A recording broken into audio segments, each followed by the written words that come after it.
बच्चों, आज हम क्लास 8 का फर्स्ट चैप्टर करने जा रहे हैं। इस चैप्टर का नाम क्या है? The Indian constitution. क्या नाम है इस चैप्टर का? The Indian constitution. देखो कितनी मोटी है हमारी कॉन्स्टिट्यूशन, और ये है हमारी कॉन्स्टिट्यूशन का फर्स्ट पन्ना। ठीक है, मतलब ये इसका बुक कवर है। और ये क्या है हमारा, ये कॉन्स्टिट्यूशन बना रखा है कि कैसे हमने कॉन्स्टिट्यूशन लिखा है। ठीक, अब देखो आखिर ये कॉन्स्टिट्यूशन होता क्या है। पहले तो हमें कॉन्स्टिट्यूशन देखने से पहले कि क्या हम कॉन्स्टिट्यूशन क्यों पढ़ते हैं, कैसे क्या है, हमें पता होना चाहिए कि कॉन्स्टिट्यूशन होता क्या है। कॉन्स्टिट्यूशन का मतलब होता है एक ऐसी बुक, एक ऐसा डॉक्यूमेंट जिसे लिखा गया है बहुत सारे लोगों के द्वारा मिलकर, जिसमें ये लिखा गया है कि हमारे इंडिया में कैसे कैसे हम काम करेंगे। ठीक है, रूल्स रेगुलेशन कैसे होंगे, क्या पावर्स होंगी, क्या बॉडी होगी, क्या चीजें होंगी, कैसे हर चीज काम करेंगी। उसे हम क्या बोलते हैं? The Indian constitution. ये है हमारी कॉन्स्टिट्यूशन ऑफ इंडिया। ये एक तरह की बुक है इस तरह की, और इसमें बहुत सारी चीजें लिखी हुई हैं कि कैसे हमारे जो पावर्स है वो कैसे बटी हुई है, कैसे लोग मिलजुल के काम करते हैं, कैसे क्या होता है, ये सब किसमें देखते हैं? तो इसमें देखते हैं। अगर कुछ भी डाउट आता है तो वो इसमें देखते हैं। जैसे आपको कभी कोई डाउट आता है पढ़ने में, तो आप बुक में जाके देखते हो। ऐसे ही अगर हमारे जो गवर्नमेंट है उनको भी कभी कोई दिक्कत आती है कि इस चीज में हमें क्या करना चाहिए क्या नहीं करना चाहिए, तो वो भी क्या करते हैं, वो भी इस बुक में देखते हैं। ठीक, अब देखो why does a country need a constitution, कि आखिर एक कंट्री को जरूरत ही क्या है कॉन्स्टिट्यूशन की। तो बेटा कॉन्स्टिट्यूशन जो है वो बहुत सारे उसके काम होते हैं। ठीक है, तो वो हमारे बहुत सारे जो पर्पस है उसको हमारा सर्व करता है। जैसे कि वो बहुत सारे सर्टेन आइडियल्स देता है। आइडियल्स मतलब कि इट ले आउट द सर्टेन आइडियल्स, कि इसने क्या है, इसने फॉर्म कर रखा है basis of the kind of the country that we as citizen aspire to live in. मतलब हमारे जैसे हमारे बहुत सारे आइडियल्स होते हैं ना कि हाँ हमें ये करना है, हमें वो करना है। तो ऐसे कॉन्स्टिट्यूशन में भी हमें बहुत सारे सर्टेन आइडियल्स मिलते हैं कि हमें ऐसे काम करना है, वैसे काम करना है, ये करना है, वो करना है। ठीक, दूसरा कॉन्स्टिट्यूशन जो है वो हमें ये बताता है, टेल करता है कि हमारा फंडामेंटल नेचर क्या है हमारी सोसाइटी का। मतलब हमारे सोसाइटी में किस तरीके के लोग रहते हैं, किस तरह से काम करते हैं, क्या होता है, क्या है, कैसा नहीं है। हमारी जो कंट्री है बेटा उसमें बहुत सारी कम्युनिटी रहती है जो कि सारे सर्टेन बिलीफ जो है वो शेयर करते हैं। जैसे कि बहुत सारी कम्युनिटी, मतलब कोई हिंदू है, कोई मुस्लिम है, कोई सिख है, कोई ईसाई है ना। और वो सारे लोग भी मिलजुल के एक साथ रहते हैं, और उन सब लोग के अलग अलग सर्टेन बिलीव है। और मैं not necessary agree on all issue, हो सकता है कि सारे लोग एक बात पे एग्री करे भी ना। अगर आपने कुछ कहा तो जरूर नहीं कि दूसरी कम्युनिटी को अच्छा लगे, या हो सकता है कि उन्होंने कुछ कहा और वो आपको अच्छा लगे। तो हर किसी की अपनी अलग अलग बिलीव सिस्टम होता है, अपना हर किसी का अपना अपना तरीका है चीजों के लिए। ठीक, अब देखो कॉन्स्टिट्यूशन करता क्या है। कॉन्स्टिट्यूशन हमें हेल्प करता है सर्व करने में एक सेट ऑफ रूल्स। कॉन्स्टिट्यूशन की बुक में बहुत सारे रूल्स लिखे हुए हैं, बहुत सारे प्रिंसिपल्स लिखे हैं, जो हम सारे ही लोगों को, that all person in a country can agree, जो एग्री कर सकते हैं upon as a basis of the way in which they want the country to be govern, कि कैसे हमारी पूरी कंट्री को काम करना चाहिए। जैसे हमारे घर में भी होता है ना, कुछ अनरिटन रूल्स होते हैं। जैसे मम्मी पापा ने डिसाइड कर रखा होता है कि हाँ बच्चे को इस टाइम स्कूल भेजना होता है, इस टाइम ये करना होता है, उस टाइम वो करना होता है। तो अनरिटन रूल्स है। लेकिन हमारे इंडिया में इसको रिटर्न किया हुआ है कॉन्स्टिट्यूशन के तौर पे, कि हमारी गवर्नमेंट को कैसे अपनी सरकार चलानी है, कैसे काम करना है, कैसे काम नहीं करना है, क्या चीज वो कर सकते हैं, क्या चीज वो नहीं कर सकते। ये सब किसमें लिखा है? ये एक बुक में लिखा है। और वही वो जो बुक है उसी बुक को हम कॉन्स्टिट्यूशन बोलते हैं। ठीक है, अब देखो नेपाल। नेपाल जो है, नेपाल क्या है? नेपाल हमारी एक ऐसी कंट्री है जिसने इंडिया के साथ बॉर्डर शेयर कर रखा है। अगर आप कभी भी इंडिया का मैप देखोगे, मैं मैप लगाना भूल गई हूँ, मैप देखोगे तो हमारा ऊपर की साइड क्या है? नेपाल है। हमारे इंडिया के जस्ट ऊपर है। तो उस नेपाल में क्या है? नेपाल जो थी पहले एक मोनार्की थी। क्या थी वो? एक मोनार्की। मोनार्की क्या होता है? जहाँ पे हमारा राजा रूल कर रहा होता है उसको क्या बोलते हैं हम? मोनार्की। अब नेपाल के अंदर जब राजा रूल कर रहा था तब भी वहां पे एक कॉन्स्टिट्यूशन आया था। ठीक है, उनका एक प्रीवियस कॉन्स्टिट्यूशन आया जिसको उन्होंने 1990 में अडॉप्ट किया, और वो रिफ्लेक्ट करता है बहुत सारी फाइनल अथॉरिटी जो रेस्टेड विद द किंग।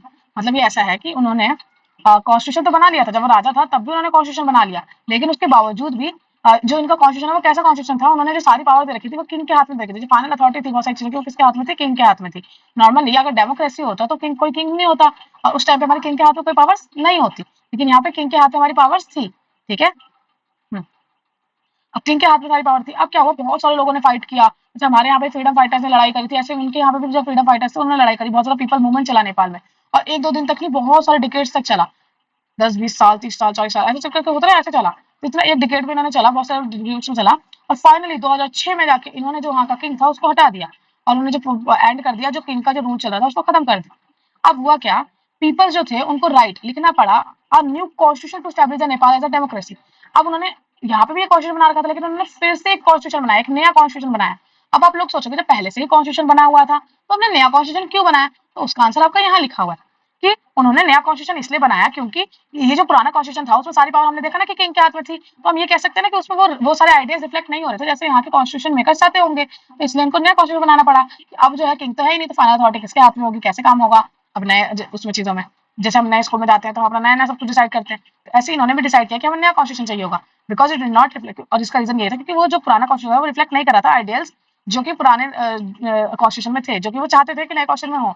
ऐसे होता है ना, अब आप लोग हो, आप लोग जब जैसे स्कूल जाते हो या कोई नया स्कूल चेंज करते हो तो आपको नए स्कूल के हिसाब से अपना बैग पैक करना पड़ता है, नए टाइम टेबल के हिसाब से आपको देखना पड़ता है, नई चीजें देखनी पड़ती है, तो वो क्या होता है आप नए के हिसाब से सब कुछ देखते हो। ऐसे ही जब नेपाल भी एक नया उसमें किंग का सिस्टम हट गया तो एक तरह से हम देखा जाए तो एक नया नेपाल बन गया।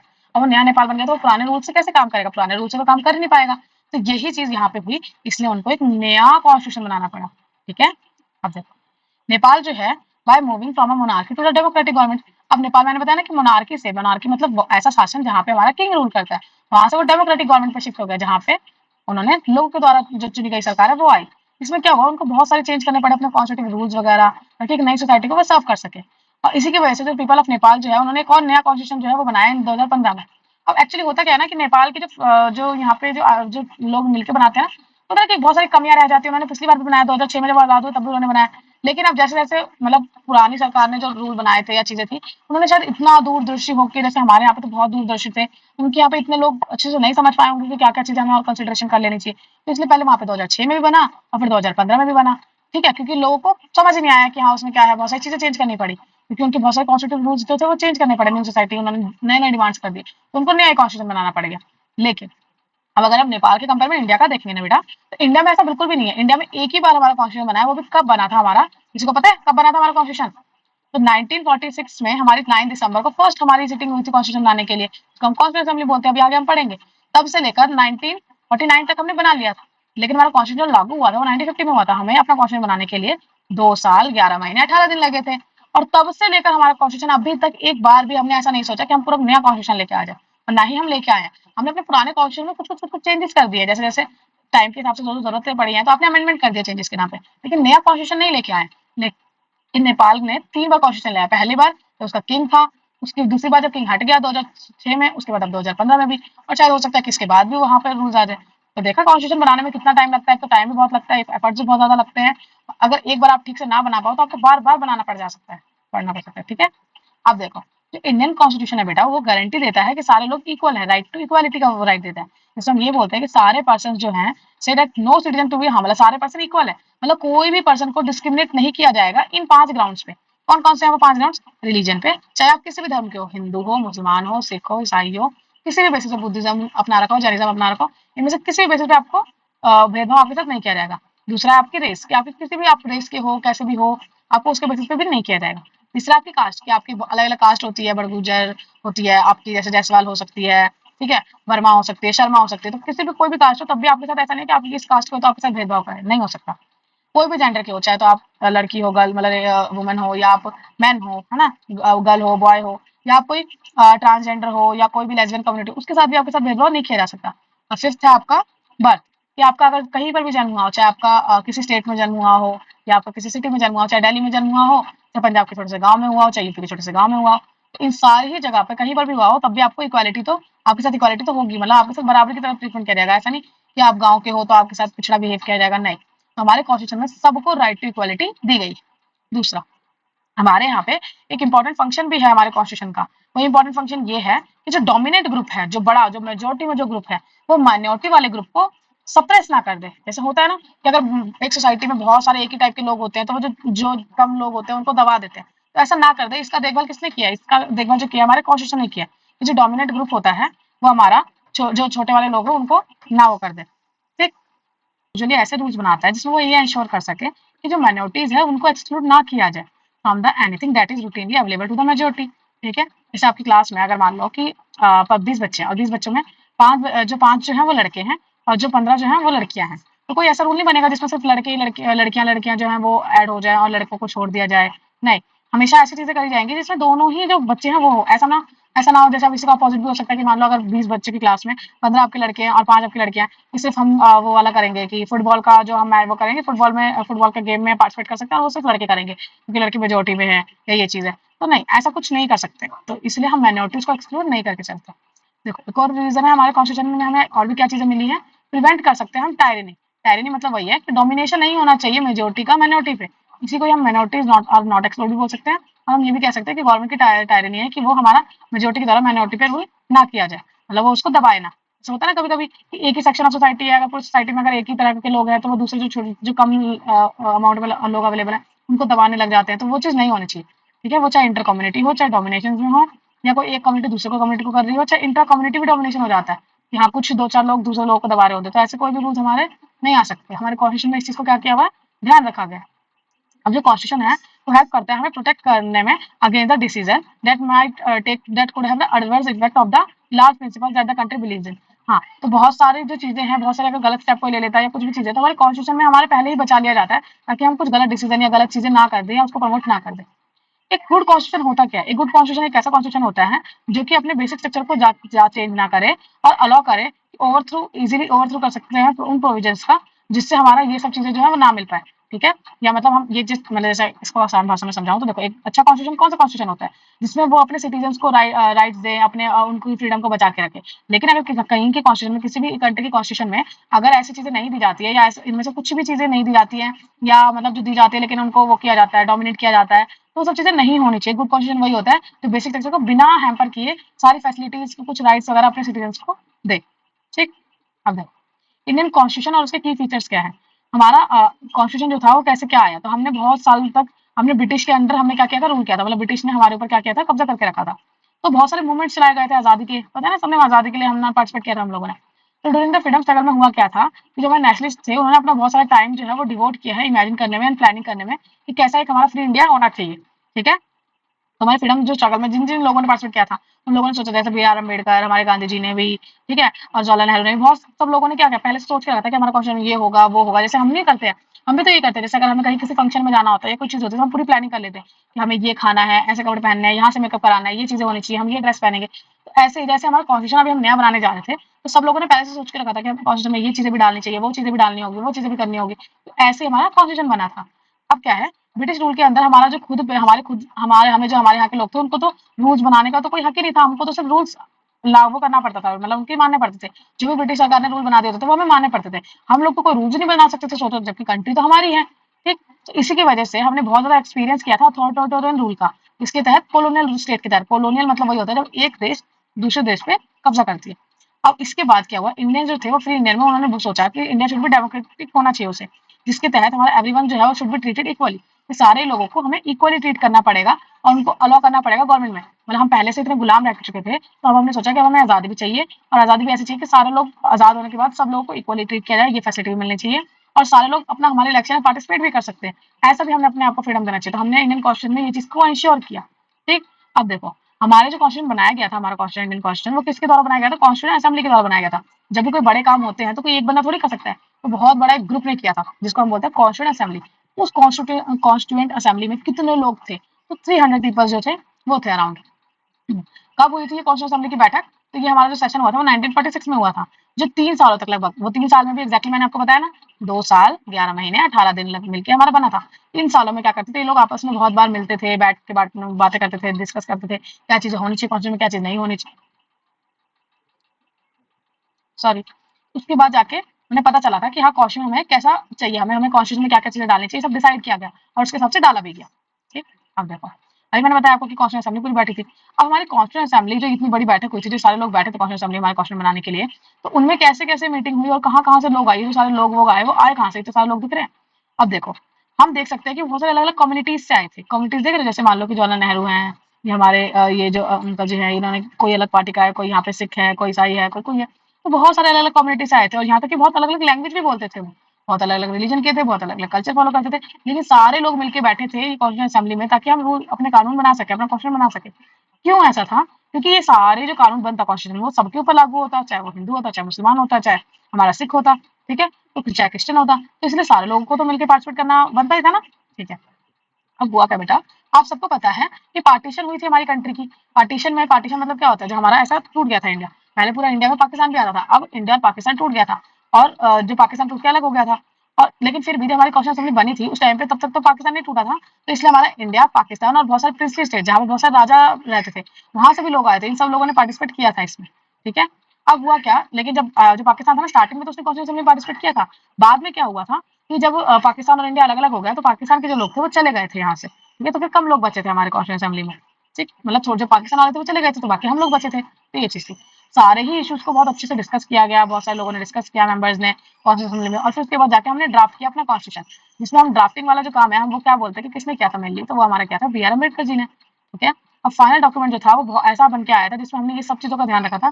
एक तो हम इरेडिकेट कर पाए पॉवर्टी, ताकि हम गरीबी जल्दी से जल्दी मिटा सके, बहुत सारे सोशल इकोनॉमिक रिफॉर्म्स ला सके, बहुत सारा हम एम्फेसिस कर सके क्रूशियल रोल पे लोगों के, और अपने रिप्रेजेंटेटिव्स को चुन सके। तो इन सब चीज़ों का ध्यान रखते हुए ही हमने अपने कॉन्स्टिट्यूएंट असेंबली में काम किया था। अब देखो, अब हम पढ़ेंगे कि क्या वो तरीके, let understand the ways in which they try to balance their concern, कि जो भी, जैसे अब मान लो किसी ने कुछ बोला, किसी ने कुछ और बोला, किसी ने बोला कि फंडामेंटल राइट्स देने चाहिए, किसी ने बोला नहीं देने चाहिए, तो इन दोनों के बीच में उन्होंने बैलेंस कैसे बनाया। किसी ने बोला कि हमारा डीपीएसपी रखने चाहिए, किसी ने बोला नहीं रखने चाहिए, तो इन दोनों के बीच में हमने क्या किया, बैलेंस कैसे बनाया, ये सब चीजें हमने कैसे डिसाइड करी वो हम इसमें देखेंगे। ठीक है, हाँ, तो कैसे हमारा ट्रांसफॉर्म, हमारा independent into a strong and democratic society में। अब देखो, पहला हमारे कॉन्स्टिट्यूशन में क्या फीचर है, पहला फेडरलिज्म। फेडरलिज्म का मतलब क्या होता है कि बेटा हमारे इंडिया में more than one level of government है कंट्री में। जैसे कि इंडिया में हमारा है स्टेट लेवल भी है और सेंटर पे भी एक लेवल है। हमारे सेंट्रल के इलेक्शन अलग होते हैं और स्टेट के इलेक्शन अलग होते हैं। यहाँ तक कि हमारे तो एक और लेवल बना दिया है हमने, जिसमें हम क्या बोलते हैं, लोकल गवर्नमेंट। ठीक है, तो more than one level of government जो होता है उसको बोलते हैं हम फेडरलिज्म। इसका मतलब हम ये कह सकते हैं वास्ट नंबर ऑफ कम्युनिटीज जो है इंडिया में, that system of the government needed to be a device that not involve only person sitting in the capital city of New Delhi and making decision for everyone. हाँ, कि हमने federalism क्यों किया बेटा, क्योंकि सोचो अगर फेडरलिज्म नहीं होता, अगर स्टेट को कोई राइट नहीं होता, तो सेंटर पे जो हमारे दिल्ली में बैठ के सारे लोग जो बना रहे होते, कानून कर रहे होते, पूरे देश में लागू होता। सोचो पूरा देश इतना बड़ा है, लेकिन उन देशों में अलग अलग तरीके के लोग हैं, उन लोगों की जरूरतें अलग है, तो दिल्ली में बैठ के सारे लोग कैसे समझ पाते हैं उनके लोगों की जरूरत है और उनके हिसाब से कानून कैसे ला पाते हैं। हो सकता है ना। जैसे मैं एक एग्जाम्पल दूं, आपके जो टीचर्स हैं, अगर मान लो कि सीधा आपकी प्रिंसिपल ही यहाँ पर डिसाइड करे कि हर चीज कैसे क्लास में होगी, कैसे क्या होगा, तो जो उनको तो पता ही नहीं कि क्लास की जरूरत है, क्या है क्या नहीं। तो इसलिए कभी भी अगर वो करती हैं तो वो क्लास टीचर से डिस्कस करती हैं कि हाँ आपकी क्लास में क्या दिक्कत है या क्या प्रॉब्लम्स है। उसके हिसाब से वो अपना जो भी रूल लेके आती है, जो भी चीजें करके आती है वो करती है, क्योंकि क्लास टीचर जो होती है उन्हें पता होता है हर एक बच्चे का कि वो कैसे परफॉर्म कर रहा है। ठीक ऐसे ही हमारे सेंट्रल गवर्नमेंट को नहीं पता होगा कि पूरे देश में क्या क्या प्रॉब्लम है, उन्हें कैसे सॉल्व करना है। तो वो क्या करते हैं, वो स्टेट लेवल पे देखते हैं। स्टेट लेवल पे वो देखते हैं कि स्टेट लेवल पे जो क्या क्या प्रॉब्लम्स है, मतलब जो सेंटर है उन्होंने मतलब पावर जो है वो स्टेट को भी दे रखी है, ताकि जो स्टेट जो है वो भी अपने अपने लेवल पे देख ले। जैसे क्लास आपकी क्लास को देखती है, ऐसे स्टेट को भी पूरे स्टेट की जिम्मेदारी स्टेट के जो सीएम होते हैं उनके ऊपर होती है। वो देखते हैं कि क्या प्रॉब्लम है क्या नहीं है, और जो भी प्रॉब्लम होती है उसके हिसाब से वो फिर काम करते हैं। ठीक है, तो स्टेट लेवल पे वो बताते हैं, और किसको बताते हैं, जैसे आपके क्लास टीचर बताते थे आपके प्रिंसिपल को, तो स्टेट लेवल वाले बताते हैं सेंटर को, जैसे भी कोई दिक्कत होती है। अब देखो, हमारे कॉन्स्टिट्यूशन में पूरी लिस्ट दे रखी है जो भी इश्यूज जो है कौन कौन से सॉल्व किए जाएंगे स्टेट के द्वारा। तो जैसे अब जो स्टेट से रिलेटेड इश्यूज होते हैं वो स्टेट देखेगा, और जो सेंटर से रिलेटेड सारे इशू होते हैं उसको सेंटर देखेगा। तो ये सब चीजों का ध्यान कौन रखता है, तो ये हमारा कॉन्स्टिट्यूशन में रखा गया है कि हाँ कि कौन से काम ये करेंगे, कौन से काम ये करेंगे। ठीक है, एडिशनली अगर देखा जाए तो हर टायर ऑफ द गवर्नमेंट पे can get the money from the work that it does, कि जो जो वो काम करते हैं उसके हिसाब से उनको पैसे वैसे मिलते हैं। सारे पर्सन जो है इंडिया के वो गवर्न करते हैं लॉ के द्वारा, पॉलिसीज के द्वारा, by each of this level of government. मतलब सारे लोग जो है वो स्टेट वाले लॉ के अकॉर्डिंग स्टेट उनके लोग गवर्न करते हैं, मतलब उनको देखा जाता है। सेंटर पे जो लॉ बने वो पूरे देश में जो भी काम होता है उसके हिसाब से लॉ वो काम करते हैं, लॉ के हिसाब से। ठीक, अब देखो दूसरा हमारे कॉन्स्टिट्यूशन में क्या लिखा है कि हमारी जो गवर्नमेंट होगी वो पार्लियामेंट्री फॉर्म ऑफ गवर्नमेंट है। पार्लियामेंट्री फॉर्म ऑफ गवर्नमेंट में क्या होता है कि हमारे यहाँ पे पार्लियामेंट जो है वो रूल कर रहा होता है, मतलब पार्लियामेंट के थ्रू सारे काम होते हैं। अब जो पार्लियामेंट के थ्रू जो सारे काम हो रहे हैं इसमें हम ये भी बोलते हैं कि इसमें हमारा जो पार्लियामेंट होता है वो रिस्पॉन्सिबल भी होता है। ठीक, अब पार्लियामेंट में जो लोग जाते हैं, जो पार्लियामेंट में हमारे कौन कौन है, एक लोकसभा है हमारी पार्लियामेंट में एक हिस्सा, और एक है राज्यसभा। इन दोनों में लोग जो है वो जाते कैसे हैं हमारी बात को रखने के लिए, तो वो सब लोग जाते हैं यूनिवर्सल एडल्ट सफरेज के द्वारा। मतलब जो भी 18 साल का हो गया है, उससे बड़ा हो गया है, ठीक है, तो उसके थ्रू हम जो 18 साल का हो गया वो वोट करने का उनको हक होता है। तो जैसे अगर मैं 18 साल की हो गई तो मुझे वोट करने का हक है, और मैं वोट किसको करूंगी, जो भी इलेक्शन में कैंडिडेट खड़ा होगा। अब कैंडिडेट कौन सी एज का खड़ा होता है, तो 25 ईयर्स का, अगर वो लोकसभा के लिए पार्टिसिपेट कर रहा है और उनको हम वोट देंगे। अगर राज्यसभा के लिए कर रहा है तो वो 30 ईयर्स के होंगे कम से कम, हम उनको वोट देंगे, और फिर जो भी जीत जाएगा वो हमारी पार्लियामेंट में जाके काम करेगा। ठीक है, अब देखो हमारी जो कॉन्स्टिट्यूंट असेंबली है उनके जो मेंबर्स हैं वो क्या करते हैं, वो फील करते हैं दैट द फ्रीडम स्ट्रगल जो होती है help prepare the masses for the universal and suffrage, that this would encourage a democratic mindset, democratic mindset, and break करता है जो clutches of the traditional caste के क्लास जेंडर हायरार्कीज। मतलब ये बोल रहे हैं कि जो हमारी कॉन्स्टिट्यूंट असेंबली बनी थी उसमें इस चीज का ध्यान रखा गया था कि जो हमारे फ्रीडम स्ट्रगल हुए हैं कि उनमें मतलब एक्चुअली क्या था, एक्चुअली मैं इसका बताती हूँ कि तो पहले जब हमारे जब हम ब्रिटिश रूल के अंदर थे ना, उस टाइम पे सब लोगों को पार्टिसिपेट करने का हक ही नहीं था इलेक्शन में और चीजों में। इसलिए मैंने कॉन्स्टिट्यूशन असेंबली में सोचा था कि जब हम हमारे हाथ में क्वेश्चन आएगा, जब हम कॉन्स्टिट्यूशन बनाएंगे तो इस बात का ध्यान रखेंगे कि कोई भी कास्ट का हो, क्लास का हो, पढ़ा लिखा हो या ना हो, सबको वोट देने का अधिकार होगा, जो भी 18 साल से ऊपर का हो जाएगा। ठीक है, अब देखो बेटा, this means that the people of India have a direct role in the electing their representative. तो हम ये कह सकते हैं कि हमारे जो लोग हैं उनका डायरेक्ट रोल है अपने पसंदीदा बंदे को, मतलब पसंदीदा इंसान को हम चुन के भेज सके अपना रिप्रेजेंटेटिव करने, मतलब रिप्रेजेंटेशन के लिए। ऑल्सो एवरी सिटीजन जो है कंट्री का, इरिस्पेक्टिव उसका कोई भी सोशल बैकग्राउंड हो, चाहे वो गरीब हो, अमीर हो, हमारे किसी भी रिलीजन का हो, कास्ट का हो, वो भी कंटेस्ट कर सकता है इलेक्शन। मतलब अगर इलेक्शन में वो खड़ा होना चाहे तो भी वो हो सकता है, बस जो भी क्राइटेरिया होता है, एलिजिबल क्राइटेरिया, उसको मानना पड़ता है। ठीक, this representative are the accountable to the people, और जो भी रिप्रेजेंटेटिव होते हैं वो अकाउंटेबल होते हैं, मतलब हम उनसे क्वेश्चन पूछ सकते हैं कि उन्होंने कैसे क्या काम किया। जैसे आपको पता है कि लोकसभा में अगर आप कभी देखो ना लोकसभा या राज्यसभा कैसे काम करती है, अगर आप न्यूज में मतलब न्यूज नहीं होता एक्चुअली, लोकसभा टीवी एक अलग से है चैनल, तो आप देखो तो कैसे काम होता है, तो आपको पता चलेगा कि हाँ उनसे सवाल पूछा जाता है, अगर वो कोई गलत काम करे तो उनसे पूछा जाता है। जैसे हमारे घरों में भी होता है ना, अगर हम कोई गलत काम करें तो हमसे पूछा जाता है मम्मी के द्वारा कि अरे तुमने ऐसा क्यों किया, ऐसा क्यों किया, ऐसा क्यों नहीं किया। तो ऐसे ठीक यहाँ पर भी ध्यान रखा जाए। ठीक, अब देखो अब है separation of power. Separation of powers में क्या था कि अकॉर्डिंग टू कॉन्स्टिट्यूशन के अकॉर्डिंग अगर देखा जाए तो हमारे 3 ऑर्गन्स हैं हमारी गवर्नमेंट में। तो 3 ऑर्गन्स कौन-कौन से हैं? Legislature, executive and judiciary. Legislature का काम क्या होता है? लॉ बनाना, ठीक है? जो भी कानून वगैरह जो होता है वो बनाना। और लेजिस्लेचर में होता कौन है? जिन-जिन लोगों को हम चुन के भेजते हैं, इलेक्टेड रिप्रेजेंटेटिव। दूसरा क्या होता है? एग्जीक्यूटिव। एग्जीक्यूटिव का काम होता है जो भी लेजिस्लेचर ने रूल बनाए हैं उसको लागू करना, ठीक है? और एग्जीक्यूटिव में होते कौन है? हमारे मिनिस्टर्स, जो भी हमारे लेजिस्लेचर वाले चुन लेते हैं, ठीक है? Small group of people who are responsible for implementing the laws and running the government. ये इंप्लीमेंट भी करते हैं लॉज को और रन करते हैं गवर्नमेंट को। अब देखो, अब घर में क्या होता है, अगर सोचो कि अगर आपके मम्मी पापा जो है आपको छोड़ के चले जाते हैं अगर कहीं बाहर घूमने फिरने के लिए, तो हम लोग क्या करते हैं, एक दूसरे से लड़ाई करते हैं। भाई बहन क्या करते हैं, सारे एक दूसरे से लड़ाई करते हैं, चीजें करते हैं। तो पापा क्या बोल के जाते हैं कि एक दूसरे का ध्यान रखना, अगर कोई गलती करे तो मुझे बताना, होता है ना ऐसा। तो ऐसे ही हमारे सोचो कि कॉन्स्टिट्यूशन में भी जब ये लोग कॉन्स्टिट्यूशन बना रहे थे तो उन्होंने सोचा कि हो सकता है कि ये लोग अपनी अपनी मनमानी करने लग जाए, लेजिस्लेचर अपनी मनमानी करे, एग्जीक्यूटिव अपनी मनमानी करे, जुडिशरी अपनी मनमानी करे। इसलिए इन तीनों को एक दूसरे के ऊपर होता है ना नजर रखने के लिए छोड़ दिया, जैसे कि आपके मम्मी पापा भी करते हैं ना। आप 3 बहन भाई हो या 2 बहन भाई हो, तो हम बोल देते हैं अगर इसने कुछ गलत किया तो तुम मुझे बताना। दूसरे भाई बहन को भी यही बोल के जाते हैं। तो हम क्या करते हैं, दूसरे पे नजर रखते हैं, तो फिर हम सोचते हैं कि अरे हम कुछ गलत करेंगे तो ये हमारी कंप्लेंट कर देगा, इससे अच्छा हम कुछ गलत करें ही ना। तो ये क्या हो जाता है, एक चेक एंड बैलेंस मेंटेन रहता है। ठीक है, हमारी गवर्नमेंट में भी ऐसा होता है कि लेजिस्लेचर कुछ गलत करता है तो जुडिशरी देखती है, ठीक है? लेजिस्लेचर कुछ गलत करता है तो एग्जीक्यूटिव देखती है, एग्जीक्यूटिव कुछ गलत करता है तो लेजिस्लेचर भी देखता है, जुडिशरी भी देखती है, जुडिशरी कुछ गलत करती है तो लेजिस्लेचर एग्जीक्यूटिव दोनों देखते हैं। तो ये क्या है, एक दूसरे के ऊपर चेक एंड बैलेंस रखना, ठीक है? तो इसमें यही समझाया हुआ है, इसमें बैलेंस ऑफ पावर जो है वो मेंटेन करके रखते हैं इन तीनों के बीच में। अब देखो बेटा, फोर्थ हमारा प्रोविजन क्या है हमारे कॉन्स्टिट्यूशन में, वो है हमारे फंडामेंटल राइट्स। अब फंडामेंटल राइट्स होते क्या है, तो ऐसे कोई राइट्स हैं जो हमारे दिए गए हैं हम सारे लोगों को, क्योंकि हम सिटीजन हैं अपने इंडिया का, ठीक है? जैसे हमारे घर में भी हमें कुछ राइट्स होते हैं, जैसे आपकी मम्मी ने आपको दे रखे हैं, जैसे कि आपको खाने का अधिकार है, कुछ भी पीने का अधिकार है, जो भी घर में चीजें रखी हुई हैं, थोड़ा बहुत खेलने का अधिकार है, थोड़ा टीवी देखने का अधिकार है ना?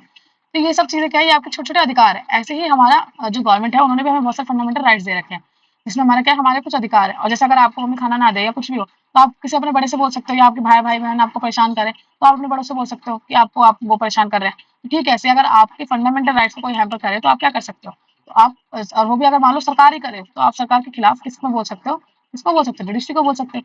तो यही होते हैं हमारे फंडामेंटल राइट्स, ऐसे कोई हमें अधिकार दे रखे हैं। और ये जो राइट्स है वो क्या है, रिटर्न में लिखे हुए हैं कि ये अधिकार है, और कौन कौन से अधिकार है वो भी हम पढ़ेंगे। ठीक, देखो अब इसमें होता क्या है, इससे प्रोटेक्ट हो पाते हैं citizen against the arbitrary and the absolute exercise of the power by the state. हो सकता है कि कभी स्टेट ही आपके पावर्स को दबा रही हो, उसने बोल रखा है राइट टू इक्वालिटी, किसी में भी हमें भेदभाव नहीं करना। मान लो लेकिन आपको जब आप वो करने गए इलेक्शन पार्टिसिपेट करने गए तो आपके साथ भेदभाव किया गया, आपको पार्टिसिपेट करने के लिए मना कर दिया गया, तो क्या है, तो आप किससे कंप्लेन कर सकते हो, डिस्ट्रिक्ट को कंप्लेन कर सकते हो। तो यही है कि हमारे जो ये जो फंडामेंटल राइट्स है इसलिए प्रोटेक्ट करता है सिटीजन को, इसके अगेंस्ट में चाहे तो arbitrary and absolute exercise of power by the state. State मतलब यहाँ पे सरकार है कि सरकार हमारे साथ कुछ भी गलत ना कर सके। अब देखो हमारे कॉन्स्टिट्यूशन में हमारे कौन कौन से फंडामेंटल राइट्स दे रखे हैं, तो हमारे दे रखे हैं राइट टू इक्वालिटी, जो कि हमारा आर्टिकल 14 से लेकर आर्टिकल 18 में आता है। इसमें है क्या, इसमें ऐसे राइट्स है कि सारे पर्सन जो होते हैं वो इक्वल होते हैं बिफोर द लॉ। इसका मतलब हम ये कह सकते हैं कि all the person shall be equally protected, उन लोगों को इक्वली प्रोटेक्ट किया जाएगा बाय द लॉज के द्वारा of the country. Sorry, it also said that कि no citizen can be discriminated, कि कोई भी सिटीजन को डिस्क्रिमिनेट नहीं किया जाएगा किसी भी बेसिस पे, चाहे वो किसी रिलीजन का हो, कास्ट का हो, सेक्स का हो, ठीक है? कोई भी इंसान जो है वो कहीं पर भी जा सकता है, जैसे कि कोई पब्लिक प्लेस पे जा सकता है, जैसे कि प्लेग्राउंड में भी जा सकते हो आप खेलने, किसी होटल में जा सकते हो, किसी शॉप पे जा सकते हो, तो कोई आपके साथ भेदभाव नहीं करेगा। यहाँ तक कि ये भी बोला गया है कि अगर आप एम्प्लॉयमेंट, अगर आप नौकरी लेने जा रहे हो तो भी आपके साथ कोई डिस्क्रिमिनेट नहीं होगा किसी भी कास्ट पे, सेक्स पे, रिलीजन के बेस पे। लेकिन कुछ एक्सेप्शन भी दे रखे हैं इसके लिए, जैसे होता है ना कि कभी कभी हम देखते हैं कि कुछ रिजर्वेशन दे रखा है लड़कियों को या एससी या एसटी कम्युनिटी को, तो वो इसलिए दे रखा है क्योंकि वो पिछड़े लोग हैं, तो उनको अपलिफ्ट करने के लिए दे रखा है। ठीक, अब देखो कुछ हमारा जो प्रैक्टिस, हाँ, और राइट इक्वालिटी में हमारा ये भी है कि कोई भी अनटचेबिलिटी नहीं करेगा, अनटचेबिलिटी भी हमारी अबॉलिश कर रखी है। अनटचेबिलिटी क्या होती है, छुआछूत। गाँव में होता था पहले भी कि मतलब अगर किसी ने, किसी छोटे इंसान ने, गरीब इंसान ने अगर कोई खाना छू दिया या कोई चीज छू दिया, उसको अपवित्र मान लिया जाता था, जो कि गलत चीज थी। तो वो चीज भी हटा दी गई क्योंकि सारे लोग कैसे हैं, इक्वल है। दूसरा में राइट कौन सा दिया, राइट टू फ्रीडम। इसका मतलब है कि आप अपनी बातें कह सकते हो, कि आपको हर चीज को कहने का अधिकार है, स्पीच का, एक्सप्रेशन का। आप कोई भी एसोसिएशन, कोई भी ग्रुप बना वगैरह बना सकते हो। आप इंडिया के अंदर कहीं पर भी घूम सकते हो, और घूमोगे तो कहीं पर भी रह सकते हो, डिसाइड कर सकते हो, और कोई भी प्रोफेशन चूज कर सकते हो, चाहे कोई भी ऑक्यूपेशन चूज कर सकते हो। जैसे आपको बिजनेस करना है, बिजनेस करो, आपको कुकिंग शो करना है तो कुकिंग शो करो, मतलब जो भी आप करना चाहो, अगर वो कानून की नजर में गलत नहीं है तो वो आप कर सकते हो। इसमें भी कुछ हमारी लिमिटेशन है, मतलब आप कुछ भी करने का मतलब ये नहीं है ना कि हाँ आप मतलब ये कुछ इलीगल एक्टिविटी करो, है ना, किसी को मार दो, गोली मार दो, ये सब चीजें नहीं हो सकती तो राइट ऑफ फ्रीडम में। ठीक है, अब देखो right against the exploitation. Exploitation क्या है कि हमारे कॉन्स्टिट्यूशन में हमारा ये दे रखा है कि कोई भी इंसान किसी का एक्सप्लॉयटेशन नहीं करेगा, किसी के साथ बहुत बदतमीजी नहीं करेगा। बदतमीजी कैसे? ये वाली, जैसे कि कॉन्स्टिट्यूशन में प्रोहिबिट कर रखा है कि ह्यूमन ट्रैफिकिंग नहीं होगी। ह्यूमन ट्रैफिकिंग मतलब जो आपको पता है ना, बहुत सारे आपने अगर क्राइम पेट्रोल देखा हो, कभी न्यूज देखा हो कि एक जो बच्चे हैं उनको भी लेके चला जा रहा है, मतलब उनको किडनैप करके उनसे भीख मंगवाई जाती है। जो बड़े लड़के होते हैं, लड़कियां होती हैं, उनके ऑर्गन्स बिक जाते हैं, या उनको एक जगह से दूसरी जगह भेज दिया जाता है। सबसे तो लड़कियों को एक जगह से दूसरी जगह भेज दिया जाता है। तो ये क्या है? हमारे कॉन्स्टिट्यूशन ने इन सबको मना कर रखा है कि ह्यूमन ट्रैफिकिंग, इंसानों को बेचना मना है। तो आर्टिकल 13 में ये है, और 14 में है बच्चों को। तो बच्चों से भी आप जबरदस्ती काम नहीं करा सकते। यहाँ तक कि छोटे 14 साल से जो नीचे के बच्चे हैं उनसे आप कोई काम करा ही नहीं सकते। मतलब कोई भी हजार्डस वर्क जो होता है वो नहीं करा सकते। जैसे टीवी में काम करना, वो सब छोटे मोटे काम है, वो सब आप करवा सकते हो। लेकिन उसमें भी उनकी होती है कि आप उनको पढ़ने का पूरा टाइम दो, वो पढ़ते हैं, पढ़ने का टाइम होना चाहिए, खेलने का टाइम होना चाहिए, उसके बाद थोड़ा बहुत जो टाइम बच जाए वो करा सकते हैं। लेकिन हजार्डस में, जैसे कोई ऐसी फैक्ट्री में जहाँ पे बच्चों को खतरा है, वहाँ पे आप उनसे काम नहीं करवा सकते। उसके बाद है फ्रीडम ऑफ रिलीजन। इसका मतलब ये है कि आप बच्चों, मतलब कोई भी अगर इंसान अगर चाहे तो वो जिस भी रिलीजन को चाहे वो उसको मान सकता है। कोई उसको जबरदस्ती नहीं करेगा। मान लो जैसे अगर आप हिंदू हो तो कोई आपको जबरदस्ती मुस्लिम में नहीं कन्वर्ट कर सकता। वो और आप हिंदू हो और आप अपने हिंदू का प्रचार करना चाहते हो, आपको कोई चीज़ पसंद है और वो बताना चाहते हो, आप किसी भगवान की फोटो लगाना चाहते हो, तो वो सब आप कर सकते हो। लेकिन आप किसी और को जबरदस्ती अपने रिलीजन में अपनाने के लिए आप किसी को फोर्स नहीं कर सकते। दूसरा है, मतलब फिफ्थ है हमारा कल्चरल एंड एजुकेशन राइट। इसका मतलब ये होता है कि हमारे कॉन्स्टिट्यूशन जो है वो उसमें लिखा हुआ है कि सारी माइनॉरिटीज जो होती है, चाहे वो रिलीजियस हो, किसी ऐसे रिलीजन की, जैसे बुद्धिस्ट हो गए, जैन हो गए, या मुस्लिम हो गए, क्रिश्चन हो गए, जो हमारे इंडिया में कम है उनकी संख्या, या लिंग्विस्टिक माइनॉरिटी है जो ऐसे लैंग्वेज बोलने वाले हो जो बहुत कम बोली जाती है, वो सेटअप कर सकते हैं अपना खुद का एजुकेशन इंस्टीट्यूशन। अगर वो अपना खुद का स्कूल बनाना चाहते हैं, अपने खुद की कोई इंस्टीट्यूशन खोलना चाहते हैं, तो वो कर सकते हैं अपने आप के यहाँ की चीज़ों को प्रिजर्व करने के लिए, अपने कल्चर को डेवलप करने के लिए। लास्ट में अगर मान लो कोई आपका art right to equality, right to freedom, right against exploitation, ये फ्रीडम टू रिलीजन, ये इन सबको हैम्पर करता है, तो अब आप सोचो अगर कोई इसको नहीं मानता तो आप किसके तहत कोर्ट में जा सकते हो अपनी कंप्लेन करने? तो आप राइट टू कॉन्स्टिट्यूशनल रेमेडीज के तहत कंप्लेन कर सकते हो कि हमें ये राइट नहीं दिए जा रहे, चाहे वो कोई भी इंसान हो सकता है। अगर मान लो गवर्नमेंट आपको ये राइट नहीं दे रही, तब भी आप कंप्लेन कर सकते हो। या तो कुछ कुछ राइट्स ऐसे हैं जो आपको एक प्राइवेट इंडिविजुअल भी नहीं दे रहा, मतलब अगर कोई इंसान भी वो आपको राइट नहीं दे रहा, जैसे कि अगर किसी इंसान ने आपको यहाँ पे किडनैप करके रखा, कोई इंसान ने किया, तो स्टेट ने किया नहीं है, मतलब गवर्नमेंट ने किया नहीं है, तो उसके खिलाफ भी आप कंप्लेन कर सकते हो। तो कौन से राइट के तहत कर सकते हो? तो ये रहा कि आपको कॉन्स्टिट्यूशनल रेमेडीज मिलने का पूरा हक है, जो कि आर्टिकल 32 में है। फिफ्थ हमारा क्या था? सेकुलरिज्म। हमारा स्टेट जो है ना बेटा, वो सेकुलर है। सेकुलर का मतलब ये होता है कि हमारा स्टेट जो है, हमारी जो सरकार है, वो किसी एक रिलीजन को प्रमोट नहीं कर सकती है। वो अगर प्रमोट करना है, वो सबको एक इक्वल ही मान सकती है। वो किसी को स्टेट रिलीजन घोषित नहीं कर सकती, किसी एक ही रिलीजन को प्रमोट नहीं कर सकती। ठीक है? तो ये भी इसलिए ताकि दूसरे इंसान को बुरा ना लगे। सोचो अगर आप हिंदू को प्रमोट करोगे तो मुस्लिम लोगों को बुरा लग सकता है। अगर आप मुस्लिम को प्रमोट करोगे तो हिंदू को, हमारे बाकी लोगों को, जो सिख है, ये क्रिश्चियंस है, उन सबको बुरा लग सकता है। तो इसलिए हमारी जो सरकार है वो किसी एक रिलीजन को प्रमोट वगैरह नहीं कर सकती। अब देखो, कॉन्स्टिट्यूशन जो है वो प्ले करता है बहुत क्रूशियल रोल हमारे आइडियल्स में। ठीक है? जैसे कि we would like all citizens of the country to adhere to, जैसे कि representatives that we elect to rule us after a major change in the constitution make a change in the fundamental nature of the country. बस इतना important नहीं है। जैसे मैंने आपको ये याद रखना है सेकुलरिज्म में कि कोई भी एक स्टेट जो है वो ऑफिशियली किसी को भी प्रमोट नहीं कर सकती, और ना ही इंडिया में कोई स्टेट रिलीजन हो सकता है। हमारा कोई स्टेट रिलीजन नहीं है। Thank you. आज के लिए बस इतना ही। आपके चैप्टर खत्म हो चुका है। अगर आपको कोई डाउट हो तो आपको